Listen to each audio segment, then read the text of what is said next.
American family. Georgia, there's a clear choice in this election. A clear choice. In the midst of it all, we are also having a long overdue reckoning on racial injustice in America. Joe Biden, a student of America's history, someone who has the courage to speak truth, has the courage to speak the phrase, Black Lives Matter.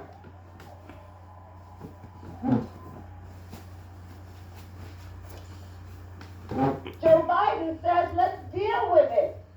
Deal with the history that has resulted in stark disparities based on race in our healthcare system, in our criminal justice system, wealth disparities, educational disparities. Joe says, let's deal with that on criminal justice. We will decriminalize marijuana and expunge the records of people who have been convicted for marijuana offenses.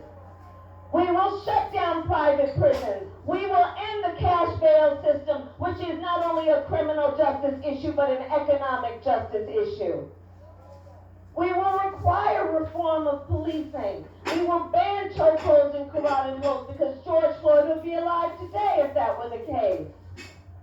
We will require a national registry of police officers who break the law because it shouldn't be that you get fired in one place and then get to go to another place and get hired there.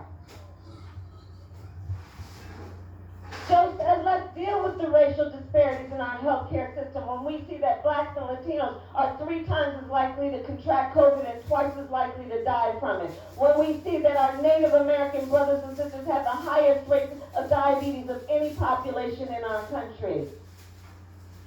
When black women are 3 to 4 times more likely to die in connection with childbirth than other women. Joe says, let's deal with that. On the other hand, you have Donald Trump, who at that debate, you all remember that first debate? At that debate, refused to condemn white supremacists, and then didn't stop there. He doubled down and said, stand back and stand by. In Georgia, here's the thing. It's not like it was a one-off. Don't forget, when he was running for office and thinking about his political career, he had the gall to question the legitimacy of America's first black president. Don't forget, on Charlottesville, where folks were peacefully protesting racial injustice, a young woman was killed.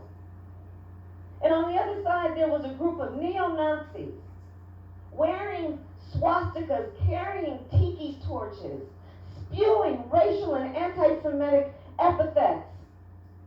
And the President of the United States said there were fine people on each side.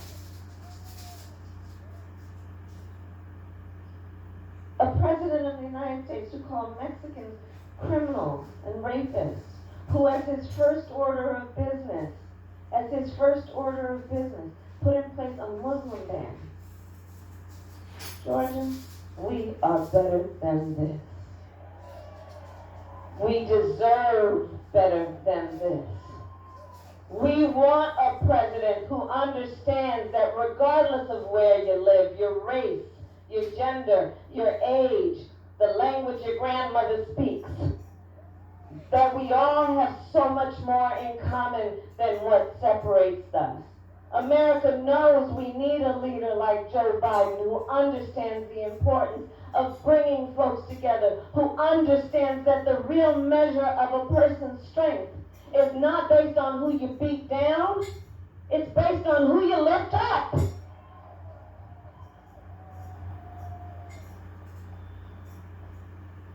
We have a real clear choice in this election in terms of the future of our country. Not to mention the crisis that we are facing, which is the climate crisis. Now, y'all know I come from California, but the West Coast is burning. From California through Oregon, Washington, over to Colorado, wildfires. I've met with families that have been evacuated, never to return to their homes. I've met with firefighters who were fighting the fires while their own homes were burning. In fact, my brother-in-law was a firefighter. On the Gulf Coast states, the neighbors to here, right? We've had 5 named storms just this year. And you know you name a storm because it's that big. In the Midwest, floods that have caused farmers to lose a whole season of crops. So Joe Biden says, hey, we need to deal with the reality of this, the urgency of this, the clock is ticking. We need to have timelines like net zero emissions by 2050. We need to invest in renewable energies and wind turbines and solar paneling, and let us understand this is about the creation of jobs, millions of jobs. This is also about equity and civil rights when you look at the fact that in all of the poor air quality districts in our country, 70% of the residents of those places are people of color. Joe understands that. On the other hand, you have Donald Trump, who, I kid you not, so he was asked about the wildfires in California. And the question went something like, so there's, the scientists are telling us that there's human behaviors that are contributing to these extreme weather conditions and the wildfires. The President of the United States, the Commander-in-Chief of the United States, responded by saying, science doesn't know. What is that? Well, here's the thing, Mr. President. Science does know. And so does the leading scientific magazine that endorsed Joe Biden for President of the United States.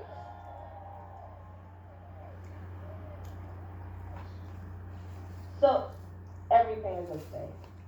And that brings me to today and this vote. So, by virtue of us all being here together, this is a group of leaders. This is a group of leaders. And so, like you, I have been asked by folks, why should I vote?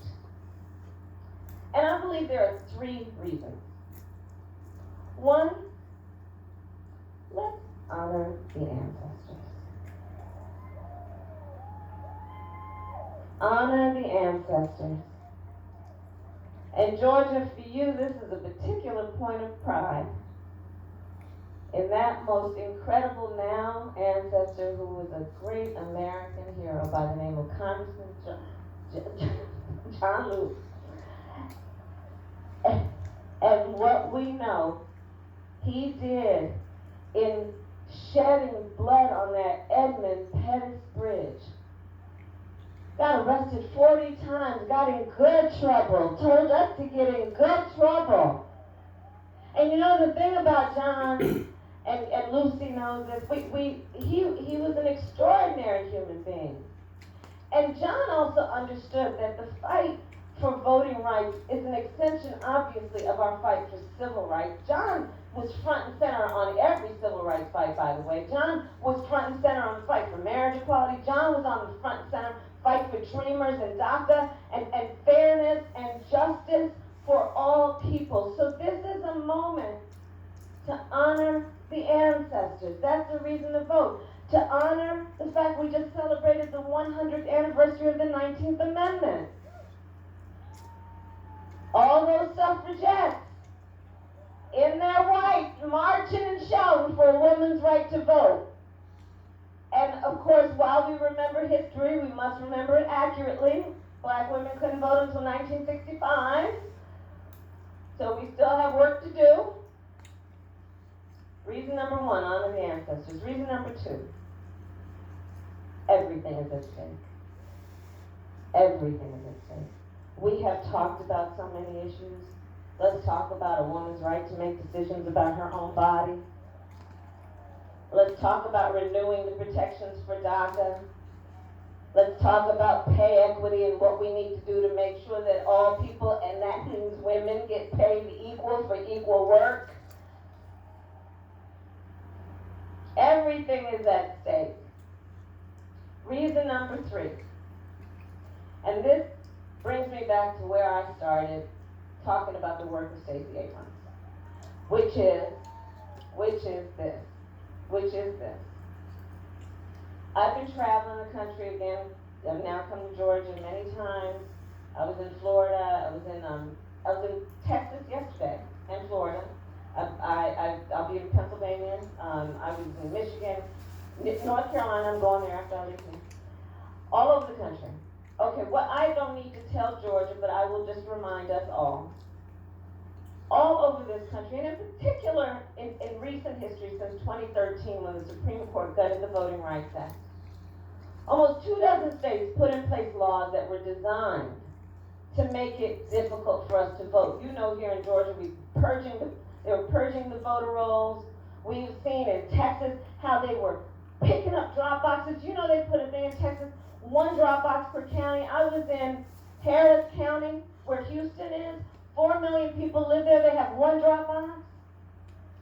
In states where they're saying, well, if you do a mail-in ballot, you got to fill out your ballot, then put it in 1 envelope, and then you're supposed to seal that and then put it in another envelope, and you got to be sure you sign it here, but then in some places you got to be sure somebody else signs it.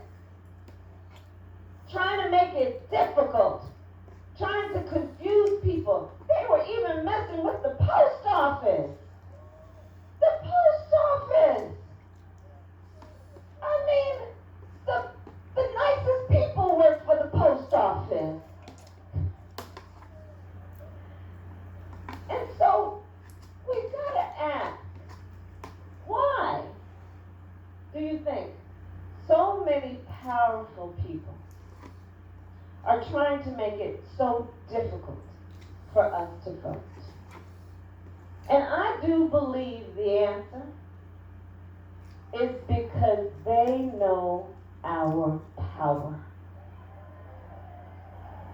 They know our power. They know when we vote, things change. They know when we vote, we win. And so let us not ever let anybody take our power from us. It is ours. At election time, the power of our voice is through our vote, and we will not be deterred. We will not be sidelined. We will not be silenced.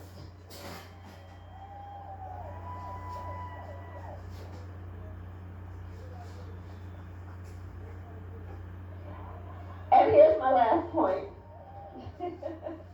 Here's my last point. This moment will pass. And years from now, our children, our grandchildren, and others, they will look in our eyes, each one of us, and they will ask us, where were you at that moment? And what we will tell them is so much more than just how we felt. We will tell them what we did.